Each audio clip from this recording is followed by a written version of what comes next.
بسم اللہ الرحمن الرحیم۔ سورہ بقرہ کا رکوع نمبر 27 اور دوسرے پارے کا رکوع نمبر 11۔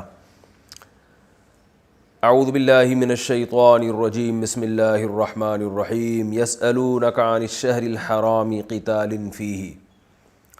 اس رکوع کا پہلے لفظی ترجمہ، مختصر گرامر ہوگی، اس کے بعد اس کی مختصر تفسیر، اور پھر اس کے بعد اس میں جو ہمیں علمی نقطے ملتے ہیں وہ نمبر وار میں مختصراً بیان کروں گا۔ یسألونک عن الشہر الحرام، یسألون یہ سوال کرتے ہیں آپ سے، عن الشہر مہینے کے بارے میں، الحرام محترم مہینے کے بارے میں پوچھتے ہیں، قتال فیہ قتال کے بارے میں پوچھتے ہیں، فیہ اس مہینے میں، یعنی یہ لوگ آپ سے پوچھتے ہیں کہ جو 4 محترم مہینے ہیں، محرم، رجب اور ذی قعدہ اور ذی الحجہ، ان 4 مہینوں میں لڑائی کرنا کیسا عمل ہے؟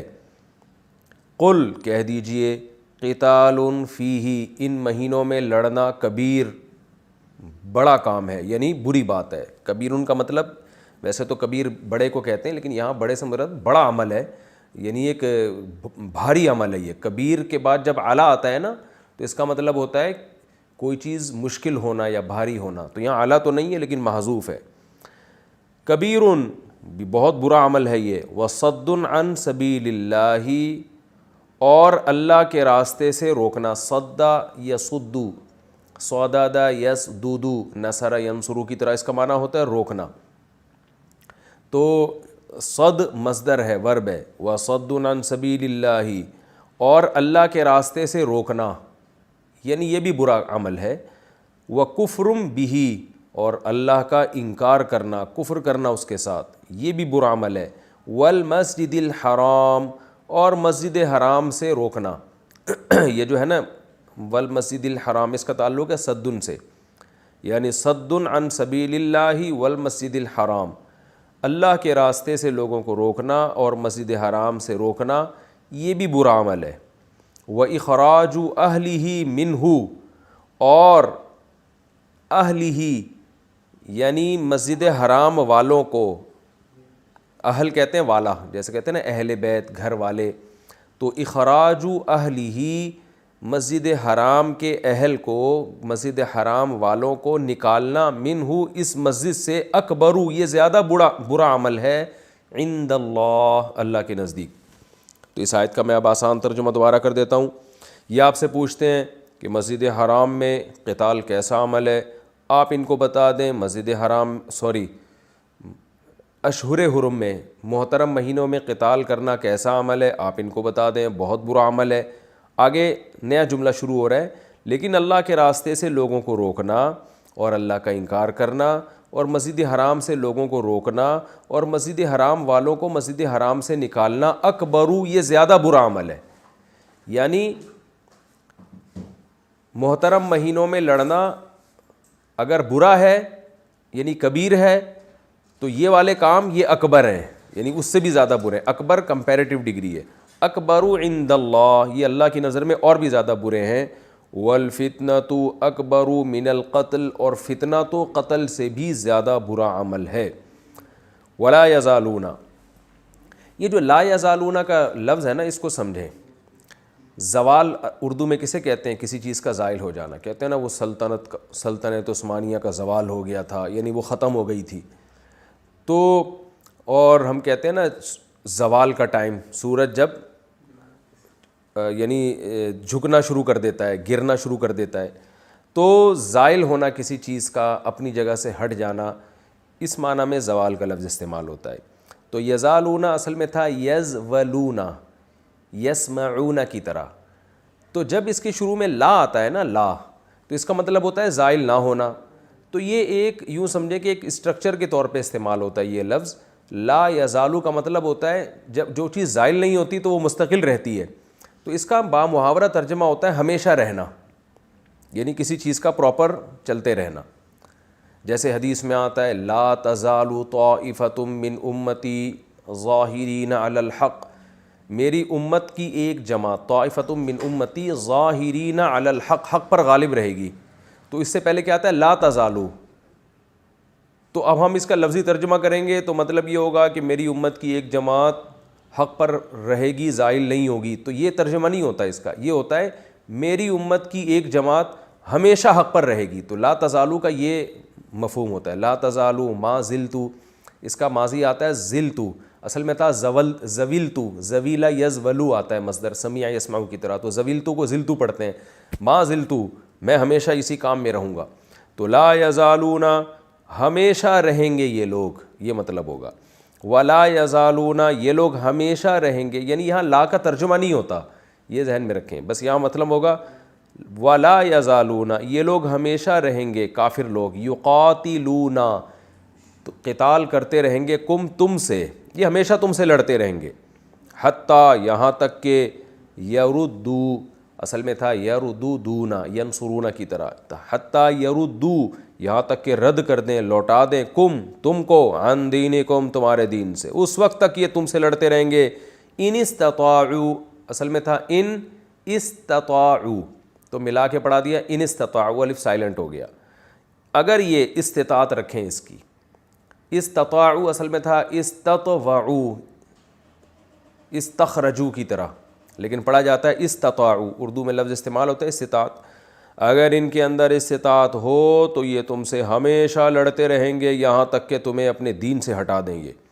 وَمَن يَرْتَدِدْ، یکتسب کی طرح، اور جو شخص ارتداد کرے گا، دین سے پیچھے ہٹے گا، منکم، تم میں سے، عن دینہ، اپنے دین سے، جو پیچھے ہٹے گا تم میں سے اپنے دین میں سے، فَيَمُتْ، فا کا معنی تو یمت، اصل میں ماتا یموتو، ماواتا یموتو کی طرح ہے، نصر ینصرو، تو اس کا معنی ہوتا ہے مرنا. تو یمت میں واو کو حذف کر دیا تو بن گیا یموتو سے یمت بن گیا، فیمت، اور پھر وہ مر گیا. وَهُوَ كَافِرٌ، اس حال میں کہ وہ کافر تھا. فَأُولَئِكَ، تو یہ ہیں وہ لوگ، حَبِطَتْ أَعْمَالُهُمْ، کہ ان کے اعمال ضائع ہو گئے. حبط اعمال اردو میں، یہ گاڑی اردو میں لفظ استعمال ہوتا ہے، اعمال کا ضائع ہو جانا. ان کے اعمال ضائع ہو گئے، فی الدنیا، دنیا میں بھی، والآخرہ، اور آخرت میں بھی. وَأُولَئِكَ أَصْحَابُ النَّارِ، اور یہ لوگ ہیں آگ والے لوگ، ہم فیہا خالدون، اور اس میں یہ ہمیشہ ہمیشہ رہیں گے. ان الذین آمنوا، بے شک وہ لوگ جو ایمان لائے، والذین ہاجروا، اور وہ لوگ جنہوں نے ہجرت کی، وجاہدوا فی سبیل اللہ، اور اللہ کے راستے میں انہوں نے جہاد کیا. اولئک، یہ ہیں وہ لوگ، یرجون رحمت اللہ، جو اللہ کی رحمت کی امیدیں لگا کے بیٹھے ہیں. واللہ غفور، اور اللہ مغفرت کرنے والا ہے، رحیم، اور رحم کرنے والا ہے. کتنا پیارا کلام ہے اللہ کا، کیسی فطرت کو اپیل کرنے والی باتیں ہیں، سادہ سی بالکل. یسألونک، یہ لوگ آپ سے سوال کرتے ہیں، عن الخمری، شراب کے بارے میں. عربی میں خمر کہتے ہیں شراب کو، اردو میں بار بار بتا چکا ہوں شراب کو شراب کہتے ہیں، لیکن عربی میں شراب کو شراب نہیں کہتے، بلکہ ہر مشروب کو عربی میں شراب کہہ دیتے ہیں. تو ویسے عربی میں جو اصل لفظ ہے اس کے لیے خمر ہے، خمر. یسألونک عن الخمری، یہ لوگ آپ سے پوچھتے ہیں شراب کے بارے میں. والمیسر، میسر جوئے کو کہتے ہیں، جو جوا ہوتا ہے نا، جوا. تو جوئے کے بارے میں آپ سے سوال پوچھتے ہیں. قل، اے نبی آپ کہہ دیجئے، فیہما، ان دونوں چیزوں میں، اثم کبیر، بہت بڑی برائی ہے. یہاں اسم کا معنی برائی ہے. وجہ کیا ہے یہ میں پھر تفسیر میں بتاؤں گا.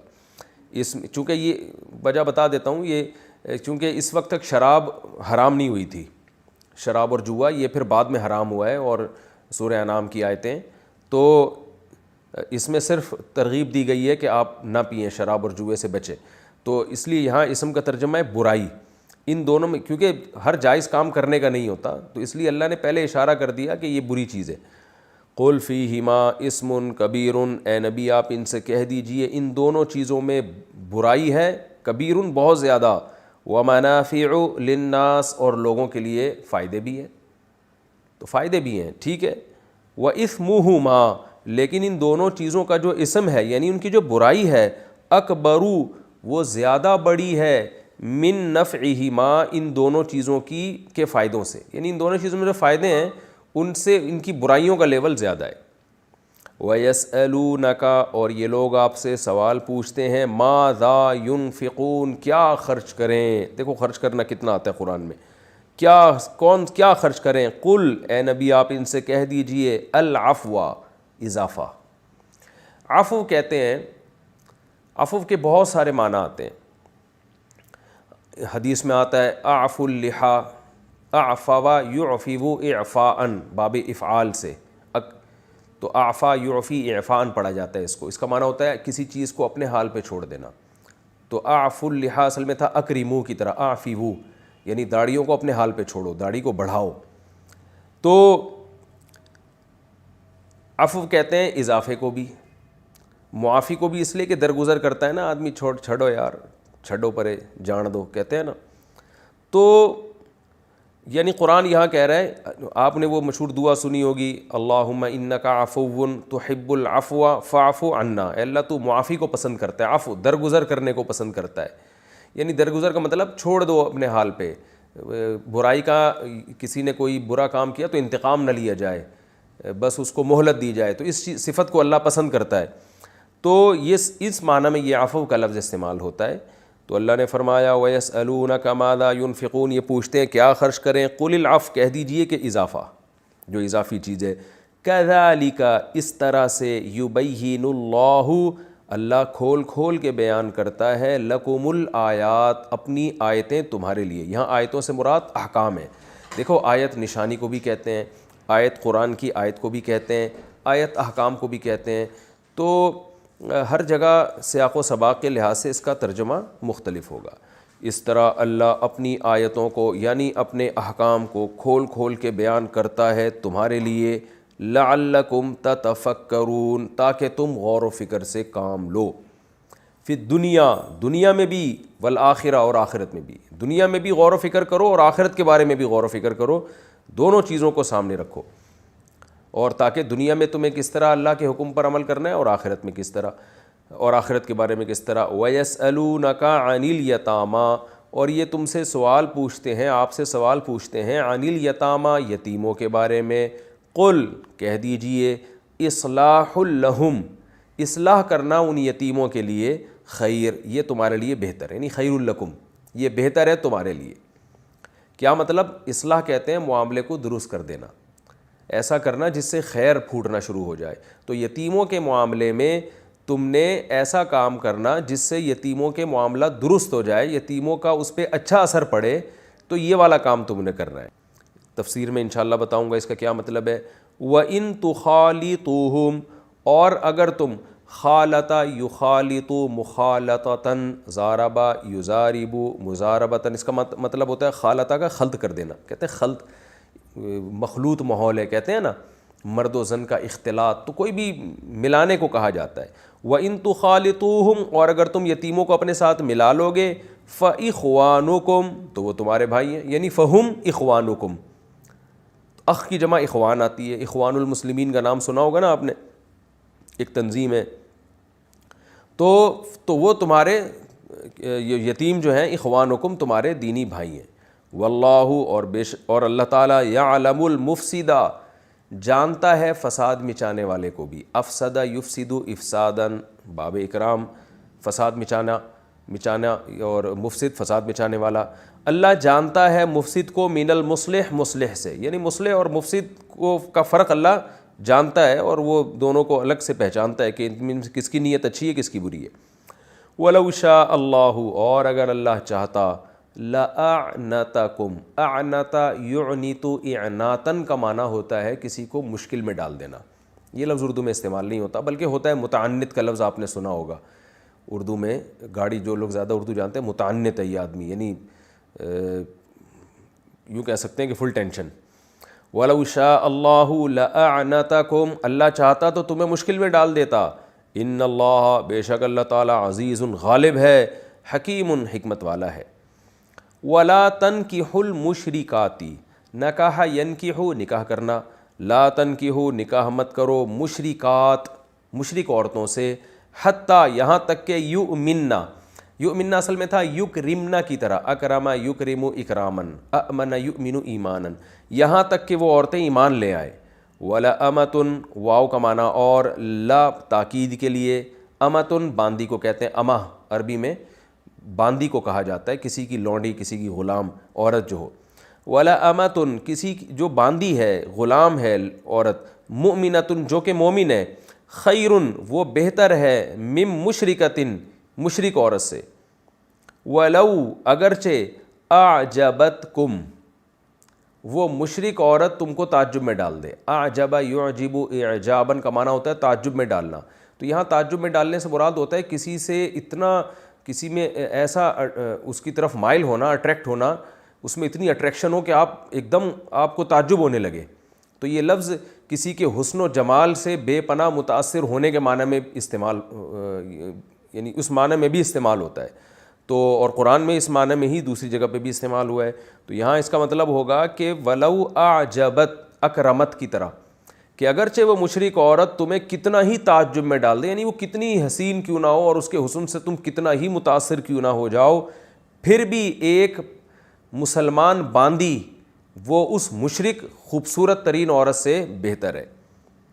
ولا تنکحوا المشرکی ولا تنکحوا المشرکین، انکحا ینکحو انکاحن، اس کا معنی ہوتا ہے نکاح کرانا، پہلے تھا لا تنکحو نکحا ینکحو، اس کا معنی نکاح کرنا، اور تنکحو کا معنی نکاح کرانا، باب چینج ہونے سے معنی میں فرق پڑتا ہے نا، تو یہ باب افعال ہے، ولا تنکحو اور مت نکاح کراؤ مشرکین کا، یعنی المشرکین مشرکین سے نکاح مت کراؤ، یہاں مفعول محذوف ہے، یعنی اپنی مسلمان عورتوں کا، مسلمان عورتوں کا نکاح مت کراؤ، مشرکین، مشرکین سے مراد مرد ہیں، ان مردوں سے نکاح مت کراؤ، حتیٰ یؤمنوا یہاں تک کہ وہ ایمان لے آئیں، ولا عبد واو کا معنی اور لام تاکید کے لیے، ولا عبد مؤمن اور ایک غلام جو مومن ہو، خیر وہ بہتر ہے، مم مشرکن ولو اعجبکم اگرچہ وہ مشرک تمہیں تعجب میں ڈال دے، ایسا خوبصورت اور ایسی کوالٹیز ہوں اس کے اندر کہ آپ اس کے اخلاق اور اس کی باڈی سے بڑے متاثر ہو رہے ہوں کہ بڑا ہینڈسم ہے اور بڑا اچھا خاندانی ہے، نہ نہ نہ نہ، اللہ فرماتے ہیں غلام مسلمان جو مومن ہو وہ ایک مشرک سے بہتر ہے، اگرچہ اس مشرک سے تمہیں کتنا ہی وہ اس میں اٹریکشن کیوں نہ ہو۔ اولئک یہ سب لوگ وہ ہیں جو مشرک مرد اور مشرک عورتیں، یدعون الی النار یہ آگ کی طرف بلاتے ہیں، دعا یدعو کا معنی بلانا، واللہ یدعو اور اللہ بلاتا ہے الی الجنتی جنت کی طرف، والمغفرتی اور گناہوں کی معافی کی طرف، باذنہ اپنے حکم سے، ویبین آیاتہ للناس اور اپنی نشانیاں اپنی آیتیں لوگوں کے لیے کھول کھول کے بیان کرتا ہے، لعلہم یتذکرون تاکہ یہ لوگ نصیحت حاصل کریں۔ اب انشاءاللہ ہم اس رکوع کی تفسیر بیان کریں گے اور پھر انشاءاللہ اس میں جو اسباق ملتے ہیں ہمیں۔ یسألونک عن الشہر الحرام قتال فیہ، یہ آپ سے پوچھتے ہیں قتال کے بارے میں۔ ہوا یہ تھا کہ صحابہ کرام ایک سفر میں تھے، رجب کی 30 تاریخ تھی، رجب کے بعد ہوتا ہے جمادی الاولیٰ، اس کی پہلی تاریخ تھی، تو سفر کے دوران کافروں سے کچھ مٹ بھیڑ ہو گئی، تو اس میں ایک غیر مسلم صحابہ کے ہاتھوں قتل ہو گیا۔ صحابہ کا خیال یہ تھا کہ آج 30 تاریخ ہے رجب کی، جمادی الاولیٰ کی پہلی تاریخ ہے، وہ سمجھ رہے تھے کہ جو محترم مہینہ ہے وہ ختم ہو چکا ہے، لیکن بعد میں پتہ چلا کہ یہ رجب کی 30 تاریخ تھی، سفر میں ہونے کی وجہ سے ان کو اندازہ نہ ہوا، تو اس پہ مشرکین مکہ نے یہ واویلا کرنا شروع کیا کہ یہ لوگ اپنے باپ دادا کے جو ایک طریقہ چلا آ رہا تھا کہ محترم مہینوں کا احترام کرنا، اب انہوں نے وہ احترام کرنا چھوڑ دیا ہے، اور دیکھو انہوں نے محترم مہینے میں قتل کیا ہے۔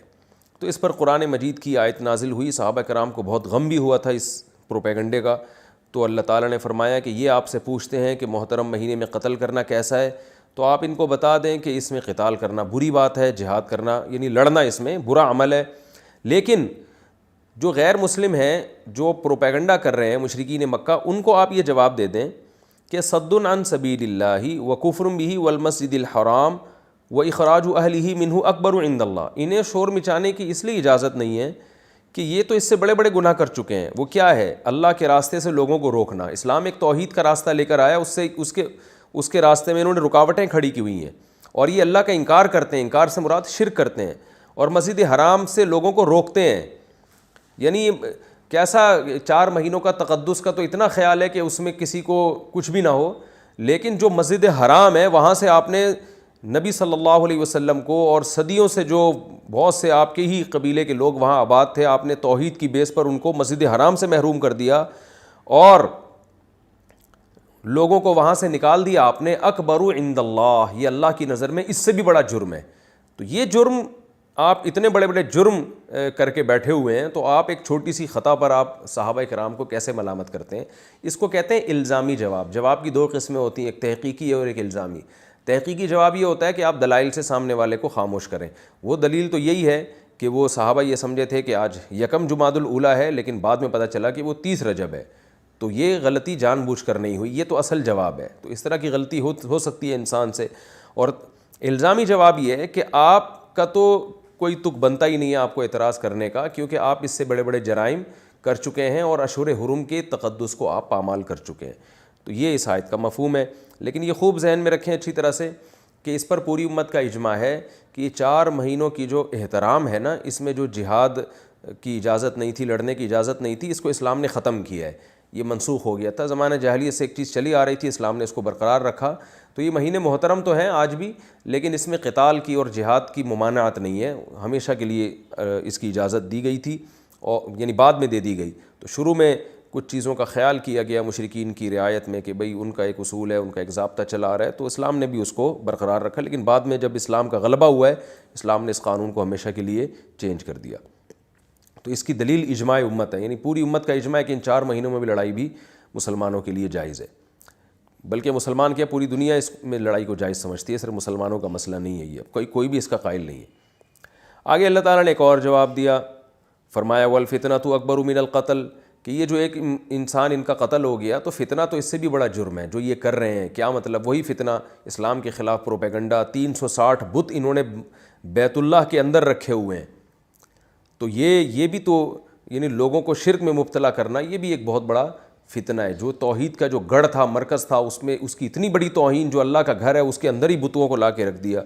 ولا یزالون یقاتلونکم, اور اللہ فرماتے ہیں رہا یہ مسئلہ کہ یہ کہہ رہے ہیں 4 مہینوں میں لڑنا غلط ہے, تو ان کو موقع ملے گا تو یہ لڑیں گے. اور ان کے لڑائی کے کوئی یہ کسی اصول کے پابند نہیں ہے, تمہیں پابند بنا رہے ہیں, خود یہ پابند نہیں ہے. ان کی اندر کی حالت یہ ہے ولا یزالون یقاتلونکم, یہ ہمیشہ تم سے لڑتے رہیں گے, کوئی اصول کا ضابطہ اور کسی اصول کے پابند نہیں ہے. حتیٰ یردوکم عن دینکم ان استطاعوا, جب تک کہ ان میں استطاعت ہو اور یہ تمہیں تمہارے دین سے ہٹا نہ دے. یعنی اگر ان میں اس کی استطاعت ہو نا کہ لڑ کے تمہیں تمہارے دین سے دور کر دیں, تو یہ اس پہ بھی تم سے لڑیں گے. اور پھر چاہے ان میں 4 مہینے آئیں نہ آئیں, اس کی یہ پرواہ نہیں کریں گے. ان کی لڑائی کی انتہا وہاں تک ہے کہ جب تک تم اپنے مذہب اور دین پر قائم ہو. لیکن آگے اللہ نے اہل اسلام کو ڈرا دیا, فرمایا کہ یاد رکھو اگر تم ان کے پروپیگنڈے کی وجہ سے, ان کے لڑائی کی وجہ سے, اگر تم میں سے کوئی اپنے دین سے ہٹا, وَمَن يَرْتَدِدْ مِنْكُمْ عَنْ دِينِهِ, تم میں سے کوئی اپنے دین سے ہٹا, فَيَمُتْ وَهُوَ كَافِرٌ, مر گیا کفر کی حالت میں, یعنی توبہ نہیں کی اس نے, فَأُولَٰئِكَ حَبِطَتْ أَعْمَالُهُمْ فِي الدُّنْيَا وَالْآخِرَةِ, یہ وہ لوگ ہیں جن کے اعمال دنیا اور آخرت میں ضائع ہو جائیں گے, ساری نیکیاں اللہ برباد کر دے گا. وَأُولَٰئِكَ أَصْحَابُ النَّارِ, آگ والے لوگ ہیں, ہم فیہا خالدون, جس میں یہ ہمیشہ رہیں گے. اس سے پتہ چلتا ہے ایمان بہت بڑی نعمت ہے. اللہ ہم سب کو ایمان پر قائم رہنے کی توفیق عطا فرمائے. اب صحابہ کرام کو تسلی دی جا رہی ہے کہ تم سے اگر ایک غلطی ہو گئی تو تمہارے اعمال اللہ ضائع نہیں کرے گا. وہ اعمال کیا ہیں؟ تم نے کیا آمنو, بے شک وہ لوگ جو ایمان لائے, والذین ہاجروا, اور جنہوں نے ہجرت کی ہے, وجاہدوا فی سبیل اللہ, اللہ کے راستے میں جہاد کیا, اولئک یرجون رحمت اللہ, یہ وہ لوگ ہیں جو اللہ کی رحمت کی امیدیں لگا کے بیٹھے ہوئے ہیں. تو یہ بالکل برحق امیدیں ہیں ان کو اللہ سے, کیونکہ تم نے اتنی اچھی اچھی نیکیاں کی ہیں. تو یعنی شرک کے گڑھ میں تم نے توحید کو سینے سے لگایا, اور پھر اللہ کی خاطر اپنے وطن کو چھوڑا, اور پھر اللہ کی خاطر اللہ کی راہ میں جہاد کیا, لڑے بھی. تو یہ نیکیاں تمہاری اتنی بھاری بھرکم نیکیاں ہیں کہ چھوٹی موٹی ان خطاؤں کی وجہ سے اللہ یہ نیکیاں ضائع نہیں کرے گا. تم ابھی بھی اللہ کی رحمت سے امیدیں لگاؤ. واللہ غفور الرحیم, اللہ معاف کرنے والا ہے اور رحم کرنے والا ہے. تو ایک خطا اگر ہو گئی, ایگریمنٹ کی خلاف ہے یہ, تو اللہ وہ معاف کر دے گا, اور وہ تم نے جان کر نہیں کی ہے. یسألونک عن الخمر والمیسر، نبی صلی اللہ علیہ وسلم سے شراب اور جوئے کے بارے میں بھی پوچھتے تھے۔ دیکھیں اسلام کا ایک مزاج ہے نا، جب اسلام پہ انسان چلتا ہے، طہارت والی زندگی اختیار کرتا ہے، تو بہت سی چیزیں خود فطرت اپیل کرتی ہے یہ ٹھیک نہیں ہے۔ صحیح حدیث میں آپ صلی اللہ علیہ وسلم نے فرمایا الاثم ما حاک فی صدرک، گناہ وہ ہے جو تمہارے دل میں کھٹکے۔ تو جب انسان صحیح نیچر پہ آتا ہے نا تو خود اس کی فطرت اس کو بتانے لگتی ہے کہ یہ صحیح ہے یہ غلط ہے۔ تو شراب اور جوا حرام تو نہیں ہوا تھا، لیکن صحابہ کرام کو شبہ ہونا شروع ہو گیا تھا کہ یہ اتنی گندی چیز ہے، شراب پی کے نشہ آتا ہے، اور جوئے میں کوئی محنت کے بغیر انسان اتنے پیسے کما لیتا ہے، اور ایک سامنے والا بیٹھے بیٹھے لاکھوں روپے ہار جاتا ہے، تو پتہ نہیں یہ جائز ہے یا ناجائز ہے، ہم کیا کریں؟ تو اسلام نے فوراً پابندی تو نہیں لگائی صحابہ پہ، تاکہ آہستہ آہستہ ان کو ایک چیز سے مانوس کیا جائے، لیکن جب صحابہ کرام نے پوچھا تو اسلام نے بتا دیا۔ آیتیں نازل ہوئی نبی صلی اللہ علیہ وسلم پہ، قل فیہما اسم کبیر، اے نبی بتا دیجئے کہ ان میں بڑی برائی ہے، ان دونوں کاموں میں بہت برائی ہے، ومنافع للناس، لوگوں کے کچھ فائدے بھی ہیں، کیونکہ صحابہ کرام کے لیے عقل سے یہ فیصلہ کرنا مشکل ہو رہا تھا کہ یہ بری چیز ہے یا اچھی۔ نیچر تو ظاہر ہے پسند نہیں کرتی، شریف آدمی کبھی ان چیزوں کو پسند نہیں کرتا، لیکن عقل سے اگر آپ فیصلہ کروائیں تو بہت سے فائدے بھی ہیں۔ شراب پینے والا کہتا ہے کہ بھئی طبیعت ریلیکس ہو جاتی ہے، اس سے جسم میں وقتی طور پر بڑی طاقت آ جاتی ہے، اور غم بھول جاتے ہیں، اور یہ ہو جاتا ہے، وہ فائدے آپ ہر برائی پہ آپ اچھائی کا لیبل لگا دیں۔ اور جوئے میں بھی یہ ہوتا تھا، خاص طور پہ یعنی اس دور میں جوئے میں غریبوں کا بڑا فائدہ ہوتا تھا، اس لیے کہ عرب کی عادت تھی، وہ جوا جب کھیلتے تھے تو جوا کھیلنے کا مقصد ان کا غریبوں سے تعاون ہوتا تھا، کیونکہ عرب میں نا سخاوت کو ایک بہت ہی پازیٹیو ایک پہلو سے دیکھا جاتا تھا کہ سخی آدمی کی بڑی عزت ہو۔ حاتم طائی اس زمانے کا سخی گزرا ہے جس کی آج بھی دنیا میں مثالیں دی جاتی ہیں، تو عرب میں سخاوت کی بڑی ویلیو تھی۔ تو وہ کیا کرتے تھے کہ بھئی اب ظاہر ہے کسی کے پاس پیسے ہیں، کسی کے پاس پیسے نہیں ہیں زیادہ، بہت بڑے پیمانے پر غریبوں کو کھلانا ہے، تو پھر وہ جوا کھیلتے تھے، سب پیسے داؤ پہ لگاتے تھے، اور جس کے نام پیسہ نکلا تو وہ سارا پیسہ کلیکٹ کر کے مالک بن جاتا تھا، اور پھر وہ اپنے پیسوں سے غریبوں کی دعوت کرتا تھا، ان پہ خرچ کرتا تھا، اور سخاوت پھر دکھاتا تھا کہ دیکھو میں نے اتنا کھلایا۔ تو اس جوئے کی رسم میں یہ فائدہ تھا کہ غریبوں کو کھانے کا بہت مل رہا تھا، تو بہت سے لوگوں کے ذہن میں یہ آیا کہ یار اس جوئے سے نقصان تو کسی کو نہیں ہو رہا، فائدہ ہی ہو رہا ہے۔ تو اس کا جواب قرآن نے کہا کہ وَمَنَافِعُ لِلنَّاسِ، کہ ان دونوں کاموں میں لوگوں کے کچھ فائدے ہیں، لیکن وَإِسْمُهُمَا، ان کی جو برائی ہے، جوئے کی برائی اور شراب کی جو برائی ہے، یہ برائی اکبر من نفعہما، ان دونوں کے نفع سے زیادہ ہے، اس میں برائی زیادہ ہے، برائی کا عنصر اس میں زیادہ ہے۔ وہ کیا ہے؟ شراب پی کے انسان کا دماغ بہک جاتا ہے، اور وقتی طور پر آدمی ریلیکس ہوتا ہے، لیکن پھر نہ ملے تو اور تڑپتا ہے، پھر اس سے جو ہے وہ کتنے حادثات دنیا میں وجود میں آتے ہیں، اور جو ہے وہ یعنی مطلب یہ جو ریلیکس ہونے کا آپ کو ایک وہ مل رہا ہے، وہ 10 طریقے اور ہیں اس کے، آپ ٹینشن دور کرنے کے اور بہت سارے طریقے ہیں جو نیچر نے بتائے ہیں، گہری نیند ہے، اور بہت سارے طریقے ہیں، اللہ پہ اعتماد ہے، اللہ پہ توکل ہے، لیکن یہ کوئی ایسا طریقہ نہیں ہے کہ اس کے نقصانات کو آپ اگنور کر دیں۔ اور دوسرا جوئے میں بھی ٹھیک ہے، غریبوں کو بہت سارا فائدہ ہو گیا، لیکن جو رقم جوئے میں ہار رہا ہے اس کے دل میں نفرت پیدا ہوتی ہے، پھر جو جیتتا ہے اس کے دل میں لالچ بھی پیدا ہوتی ہے۔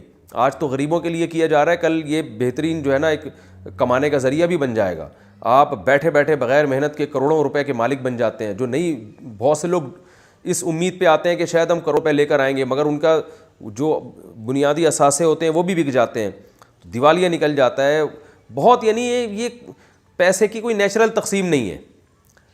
تو اس لیے قرآن نے کہی ہے وہ اس کے فائدوں سے زیادہ ہے۔ وَيَسْأَلُونَكَ مَاذَا يُنْفِقُونَ، پوچھتے ہیں کہ کیا خرچ کریں، کیونکہ خرچ کرنے کی قرآن ترغیب بہت دیتا تھا، تو صحابہ بار بار یہ سوال بھی کرتے رہتے تھے، تو اللہ نے فرمایا قُلِ الْعَفْوَ، ان سے کہہ دیجئے اضافہ صدقہ کرو۔ اضافہ کیا مطلب؟ جو تمہارے حقوق واجبہ ہیں، بیوی بچوں کے جو بنیادی خرچے ہیں وہ کہیں غریبوں کو اٹھا کے مت دے دینا، اور جو اپنی جان پر تم نے بنیادی چیزیں خرچ کرنی ہیں، کہ یعنی جو تمہارے اپنے حقوق ہیں یا اپنے جو قریبی جو واجب حقوق ہیں وہ پہلے مکمل کرو، پھر جو اضافی تمہارے پاس مال بچے گا اس کو اللہ کی راہ میں، یعنی یہاں مراد ہے نفلی صدقہ، زکوٰۃ مراد نہیں ہے، کیونکہ زکوٰۃ تو بہرحال نکالنی ہے، تو یہاں مراد ہے نفلی صدقہ۔ نفلی صدقہ کہتے ہیں جو آپ پر واجب نہیں ہے، بس آپ آخرت میں اپنے درجات کو بلند کرنے کے لیے اور اپنے گناہوں کی معافی کے لیے جو کچھ خرچ کرنا چاہتے ہیں تو اللہ فرماتے ہیں جو اضافہ ہو نا تمہارے پاس اضافی مال ہو جو تمہاری بنیادی بیسک ضرورتوں سے ہٹ کرو وہ خرچ کیا کرو. اور یاد رکھیں ہر ایک کی بنیادی ضرورت مختلف ہوتی ہے, اس میں کسی کو آپ ایک لاٹھی سے نہیں ہانک سکتے اور ایک پیمانہ نہیں ہے جس پہ آپ سب کو پرکھیں. بعض دفعہ بنیادی ضرورت تو سیم ہے لیکن توکل کسی میں زیادہ ہے کسی میں کم ہے.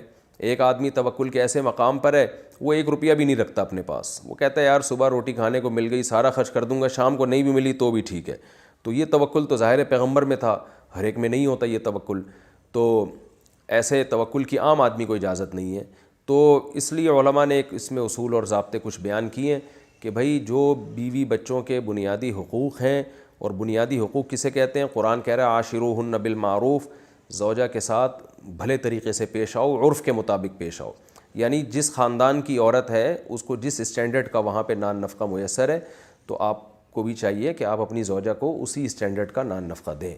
ہاں اس میں اتنا کہ آج کل آپ کو پتہ ہے کہ جو خواتین یہ اس وقت تفسیر کا لیکچر نہیں سن رہی, بہت سی خواتین ان کی بات کر رہا ہوں, تو وہ ایسی بھی ہوتی ہیں کہ ان کے تو خرچے ختم ہی نہیں ہوتے, تو آدمی بالکل ہی صدقات و خیرات سے چلا جاتا ہے. تو ایسا بھی نہیں ہونا چاہیے, تو بیلنس ہونا چاہیے. ان کے بیسک حقوق ادا کریں, بچوں کے بھی اور اپنی ذات کے بھی, اور پھر جو اضافہ ہے وہ آپ اللہ کی راہ میں خرچ کریں. اور بیسک کی میں نے بتایا کہ ہر ایک کا بیسک مختلف ہوتا ہے دوسرے سے, تو اور اس کا اس سے بھی بڑا تعلق ہے آپ کس خاندان میں پلے بڑھے ہیں. تو بس آخری یعنی علماء ایک حد یہ بیان کرتے ہیں ایسا نہیں ہونا چاہیے کہ آج آپ نے صدقہ کیا اور کل پھر اپنی ضرورتوں کے لیے دوسروں کے سامنے ہاتھ پھیلا رہے ہو, یہ حرام ہے. جب تک اتنا اسٹیمنا آپ کے اندر ہے کہ یار میں جتنا بھی خرچ کروں گا انشاءاللہ کل دوسروں کے سامنے ہاتھ نہیں پھیلاؤں گا, اپنی ضرورت پھر میں اللہ سے بیان کروں گا, تو اس وقت تک آپ کے لیے خرچ کرنا جائز ہے. یہاں جہاں یہ نوبت پہنچی کہ ادھر دیا تو کل دوسروں کے سامنے ہاتھ پھیلاؤں گا, یہ بالکل حرام ہے, یہ بالکل ناجائز ہے. تو اب ہر ایک کا اسٹیمنا, ہر ایک کا توکل, ہر ایک کا حوصلہ اور نیکی کا جذبہ مختلف ہے. صحابہ میں ایسے بھی تھے, حضرت ابو بکر صدیق رضی اللہ تعالیٰ عنہ سارا گھر کا مال لا کے نبی کی خدمت میں حاضر کر دیا. نبی نے پوچھا کہ پیچھے کیا چھوڑ کر آئے ہو؟ فرمایا بس اللہ اس کے رسول کا نام چھوڑ کر آئے ہوں. تو آپ نے انہیں کچھ بھی نہیں کہا بلکہ خوش ہوئے. لیکن بعض صحابہ نے یہی کام کیا تو آپ نے ان کو منع کیا, فرمایا آدھا مال پیچھے گھر والوں کے لیے چھوڑ کر آؤ. تو ہر ایک کے حالات اس میں مختلف ہوتے ہیں, تو اس لیے اللہ نے فرمایا جو اضافہ ہے, اور اضافہ ہر ایک کا مختلف ہوتا ہے. كَذَلِكَ يُبَيِّنُ اللَّهُ لَكُمُ الْآيَاتِ, اس طرح اللہ تمہارے لیے اپنی نشانیاں کھول کھول کے بیان کرتا ہے. لَعَلَّكُمْ تَتَفَكَّرُونَ, تاکہ تم غور و فکر کرو, فی الدنیا والآخرہ, دنیا اور آخرت میں بھی. کیا مطلب؟ اللہ نے خرچ کرنے کے متعلق تمہیں جو حکم دیا ہے نا, اس میں اللہ نے بتا دیا اب دنیا کے معاملات میں بھی تم نے اسی اصول کو سامنے رکھ کے غور کرنا ہے, آخرت کے معاملات میں بھی. یعنی دنیا میں بھی دیکھنا ہے کہ بھائی کتنا دنیا میں ہم نے رہنا ہے اور اس حساب سے کتنا یہاں کھانا ہے. تو ایسا خرچ نہ ہو کہ کل دنیا میں ہم لوگوں سے بھیک مانگیں.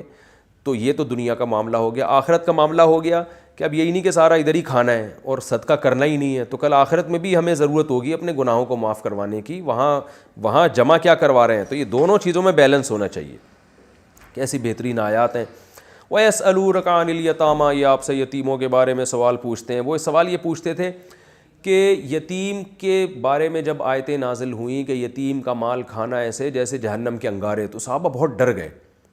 اب دیکھیں یتیم کی 2 قسم کے مال ہوتے ہیں. ایک مال جو رکھے رکھے خراب ہو جاتے ہیں, جیسے کھانے پینے کی چیزیں یہ خراب ہو جاتی ہیں, اور ایک ہے پلاٹ ہے, سونا ہے, پیسے ہیں, یہ چیزیں تو الگ رکھی جا سکتی ہیں, جب یتیم سمجھدار ہوگا تو اس کے حوالے کی جائیں گی. لیکن کھانے پینے میں صحابہ کو بڑی پرابلم ہو رہی تھی کہ بھائی اب گھر میں یتیم ہم نے بچہ رکھا ہوا ہے, کفالت کر رہے ہیں, اپنا بھتیجا ہے, بھانجا ہے, کوئی بھی ہے, تو اب کھانا تو اکٹھا پکے گا, اب اس کے پلیٹ الگ, اپنا گوشت الگ, اس کے دال الگ, اپنی دال الگ, تو وہ سڑ جاتی ہے اور بڑے مسائل اس میں کھڑے ہو جاتے ہیں. اب کھانا اس کا بچا تو ہم کھا نہیں سکتے, وہ رات کو کھلائیں گے وہ خراب نہ ہو جائے. تو صحابہ بہت ٹینشن میں آ گئے تھے کہ بھئی یہ تو اب آگ کے انگارے کھانے کے برابر ہو گیا, اور اگر ہم نے اکٹھے کھانا پکایا تو ایسا نہ ہو کہ 2 لقمے ہم زیادہ کھا لیں. یعنی مثال کے طور پر آدھا کلو, 1 پاؤ دال اس کی پکی اور آدھا کلو ہماری پکی, اور ہم نے آدھا کلو سے زیادہ کھا لی. ایک مثال دے رہا ہوں میں. تو صحابہ بہت زیادہ ڈر گئے تھے کہ ایک نوالہ بھی اضافی ہمارے پیٹ میں نہ چلا جائے. تو اس لیے اللہ نے ان کے لیے نرمی کے حکام نازل کیے. فرمایا کہ یتیم کے بارے میں آپ یہ پوچھتے ہیں تو قل اصلاح لہم خیر, دیکھو وہ کام کرو جس میں ان کا فائدہ ہو, ان کی اصلاح ہو. تو اگر ان کے لیے الگ کھانا پکے گا تمہارے لیے الگ, تو ان کا کھانا ضائع ہوگا, اس میں نقصان ان کا ہے. لہذا اس کھانے کو مرج کر سکتے ہو, ملا سکتے ہو, کھا لو, کیونکہ اس میں ان کا نقصان نہیں ہے بلکہ فائدہ ہے. تو کسی دن تم زیادہ کھا لو گے تو کسی دن وہ بھی تو زیادہ کھا لیں گے نا. دونے والے تم نے کھا لیے تو دونے والے وہ زیادہ کھا لیں گے. وَإِن تُخَالِطُوهُمْ اگر تم ان کو اپنے ساتھ خلط کر لیتے ہو, فَإِخْوَانُكُمْ یعنی فَهُمْ إِخْوَانُكُمْ تو وہ تمہارے دینی بھائی ہیں, کوئی ٹینشن کی بات نہیں ہے, دینی بھائی ہیں. اس میں یاد رکھو یہ تو دینی بھائی اس لیے کہہ دیا کہ زیادہ تر یتیم مسلمان ہی ہوا کرتے تھے, لیکن فقہا کا اس پر اجماع ہے کہ کافر یتیم کا بھی یہی حکم ہے. اگر آپ کسی کافر یتیم بچے کو گھر میں لے کے پالتے ہیں تو اس کے ساتھ بھی اسی طرح آپ کو رعایت کرنی پڑے گی, اس کا مال بھی آپ کے لیے حلال نہیں ہے. تو اللہ نے فرمایا کہ تم ملا سکتے ہو ان کے, یعنی کافر کے مال کو بھی اپنے مال کے ساتھ, یتیم بچے کے مال کو بھی اپنے مال کے ساتھ ملا سکتے ہیں کھانے پینے میں. واللہ یعلم المفسد من المصلح, فرمایا ہاں اللہ مفسد اور مصلح کو جانتا ہے. اللہ کو پتہ ہے کس کی نیت ملانے سے کیا ہے. اگر نیت اصلاح ہے کہ یار اس کا بھی فائدہ میرا بھی فائدہ پھر تو ٹھیک ہے, لیکن اگر نیت یہ کہ ملا کے میں زیادہ پھوڑ دوں گا, زیادہ کھا لوں گا, تو اللہ فرماتے ہیں اس خدا کو تمہیں جواب دینا ہے, وہ جانتا ہے. وَلَوْ شَاءَ اللَّهُ لَعَنَتَكُمْ اللہ چاہتا تو تمہیں مشکل میں ڈال دیتا, اور حکم یہ دیتا کہ اس کے مال کو یعنی اس کے کھانے پینے کو بالکل الگ رکھو, لیکن اللہ نے تمہیں نرمی دے دی, کیونکہ اس کا نقصان یہ ہوتا کہ پھر لوگ یتیموں کی کفالت ہی چھوڑ دیتے. لوگ کہتے ہیں بھائی یہ تو بڑی ٹینشن والا کام ہے, کون اتنا حساب و کتاب رکھے گا. تو اس لیے اللہ نے اس کام کا ہمیں حکم دیا جس میں یتیموں کا فائدہ ہے. کوئی بات نہیں, دونے والے کبھی تم کھا لو گے کبھی وہ کھا لیں گے. تو اللہ فرماتے ہیں اللہ چاہتا تمہیں ٹینشن میں ڈال سکتا تھا, لیکن اللہ نے آسانی دی. ٹینشن کیا ہوتی, وہی میں نے بتائی کہ الگ الگ حکم ہوتا تو تم یتیموں کو پالنا ہی چھوڑ دیتے, اور پالنا چھوڑ دیتے ہو یتیم کی کفالت کے ثواب سے محروم ہو جاتے. ان اللہ عزیز الحکیم, بے شک اللہ غالب اور حکمت والا ہے. غالب کا مطلب جو چاہتا ہے حکم دیتا ہے. اس نے حکم دے دیا کہ اس کے مال کو اپنے مال کے ساتھ ملا دو, اور حکیم کا مطلب حکمت والا. اس حکم میں بھی حکمت ہے, یتیموں کا بھی فائدہ تمہارا بھی فائدہ. تو یاد رکھیں اس سے صرف وہ اموال مراد ہیں جو مرج نہ کیے جائیں تو اس میں نقصان ہو. اس میں جائیدادیں داخل نہیں ہیں, اکاؤنٹ داخل نہیں ہے کہ آپ نے پتہ چلا جوائنٹ اکاؤنٹ کھول لیا یتیم کے ساتھ مل کے, اب دونوں طبیعت سے پھوڑ رہے ہیں اس کو, یہ جائز نہیں ہے. پیسے الگ رکھے جا سکتے ہیں, پلاٹ اور یہ ساری چیزیں الگ رکھی جا سکتی ہیں, گولڈ اور یہ سب چیزیں. ان اللہ عزیز الحکیم, بے شک اللہ تعالیٰ زبردست غالب اور حکمت والا ہے. تو یہ تو اچھا, اگلی آیتیں جو ہیں چونکہ ان میں بھی کافی تفصیل ہے, اور پھر اس رکوع سے جو ملنے والے اسباق ہیں وہ بھی, تو یہ وقت ہمارا بہت تھوڑا رہ گیا ہے, تو اس کو ہم یہیں پر ختم کرتے ہیں. اور انشاءاللہ پھر اگلے ایپیسوڈ میں اس رکوع سے متعلق جو مزید احکام ہوں گے, جو آیت رہ گئی ہے وہ بھی, اور اس میں جو اسباق ملتے ہیں وہ بھی انشاءاللہ بیان ہوں گے. اللہ تعالیٰ سمجھنے کی, عمل کرنے کی توفیق عطا فرمائے.